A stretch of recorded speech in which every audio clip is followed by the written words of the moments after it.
ईसा के जन्म के 327 साल पहले मगध साम्राज्य पर नंद वंश के राजा धनानंद का शासन हुआ करता था। उत्तर में हिमालय से लेकर दक्षिण में गोदावरी तथा पश्चिम में सिंधु से लेकर पूर्व के इतने विशाल मगध साम्राज्य का अधिपति सम्राट धनानंद एक लालची राजा था। धन पर आनंदित होने वाले धनानंद ने अपनी प्रजा पर तरह तरह के कर लगा रखे थे। कहा जाता है कि धनानंद ने इसी धन से 99 करोड़ स्वर्ण मुद्राओं का विशाल भंडार भर लिया था। वह छोटी छोटी वस्तुओं पर बड़े बड़े कर लगाकर जनता से बलपूर्वक धन वसूल करता। परिणाम स्वरूप जनता नंदों के शासन के खिलाफ हो गई। चारों तरफ भय और गुस्से का वातावरण बनने लगा। आर्यावर्त के इस महाजनपद मगध राज्य की सीमाओं पर इस समय यूनानी यवन सैनिक तलवारें लिए खड़े थे, पर सत्ता के मद में चूर धनानंद को इससे तनिक भी फर्क नहीं पड़ रहा था। इसी महाजनपद मगध राज्य के सीमावर्ती नगर में एक साधारण ब्राह्मण आचार्य चणक रहते थे। चणक को हर वक्त अपने देश की चिंता सताती रहती। चणक के एक मित्र सक्टार धनानंद के दरबार में बड़े ओहदे वाले मंत्री थे। अतः चणक ने सक्टार के साथ मिलकर राजा धनानंद के शासन को उखाड़ फेंकने की योजना बनाई। पर इस योजना की खबर महामात्य देवीदत्त के पास पहुंच गई। ये देवीदत्त मगध के राजा धनानंद का एक खास मंत्री था और इसने चणक और सक्टार की बनाई गई योजना धनानंद को बता दी। अपने खिलाफ चल रही योजना को सुनकर मगध सम्राट धनानंद ने तुरंत मंत्री सक्टार और आचार्य चणक को बंदी बनाने का आदेश दिया। संपूर्ण राज्य में यह खबर फैल गई कि राजद्रोह के अपराध में एक ब्राह्मण की हत्या की जाएगी और इसी के साथ आचार्य चणक का कटा हुआ सर राजधानी के चौराहे पर टांग दिया गया। अपने पिता के कटे हुए सर को देखकर चाणक्य की आंखों से आंसू टपक रहे थे। उस वक्त चाणक्य की आयु मात्र 14 वर्ष की थी।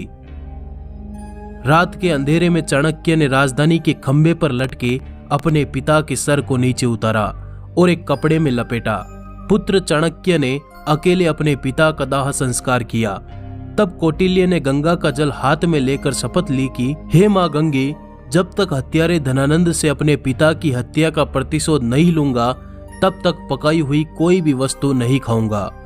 जब तक महामात्य के रक्त से अपने बाल नहीं रंग लूंगा तब तक अपनी यह शिखा खुली ही रखूंगा।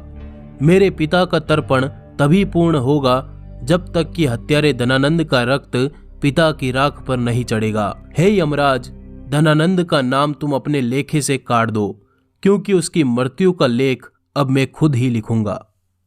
डर था या भय, पर चाणक्य ने महाजनपद मगध साम्राज्य को छोड़कर तक्षशिला की ओर प्रस्थान किया और इसी तक्षशिला में चाणक्य ने अपने ज्ञान के झंडे बुलंद किए।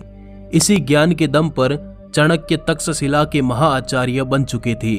उनके ज्ञान की ख्याति नगर नगर में फैलने लगी।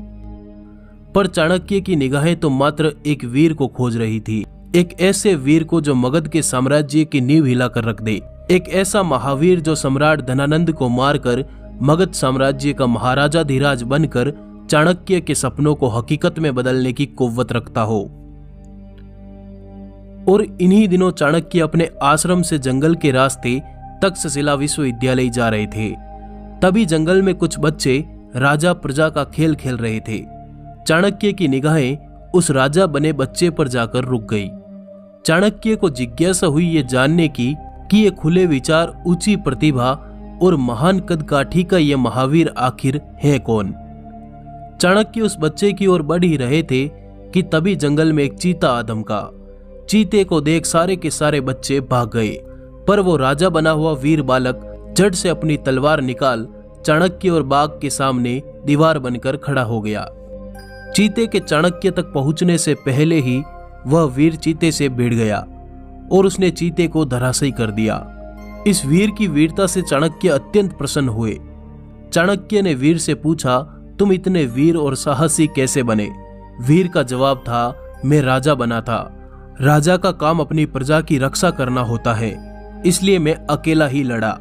फिर मुझे मगध के राजा धनानंद से भी तो अकेले ही लड़ना पड़ेगा। चाणक्य ने पूछा, धनानंद से तुम्हें क्यों लड़ना है? वीर ने जवाब दिया, क्योंकि उस क्रूर ने मेरी माता को अपमानित कर मेरी माँ को राजभवन से धक्के मारकर निकाल दिया था। चाणक्य ने वीर से पूछा, तुम्हारा नाम क्या है आर्यपुत्र? वीर का जवाब था, चंद्रगुप्त मौर्य। वीर विराट सम्राट चंद्रगुप्त मौर्य। इतने वीर बाहुबली देव पुरुष के इन वचनों को सुनकर चाणक्य भविष्य में झांकने लगे, जहां ये वीर मगध के महाराजा बने बैठे थे। चाणक्य ने वीर से पूछा, इतने महान वीर का गुरु कौन है?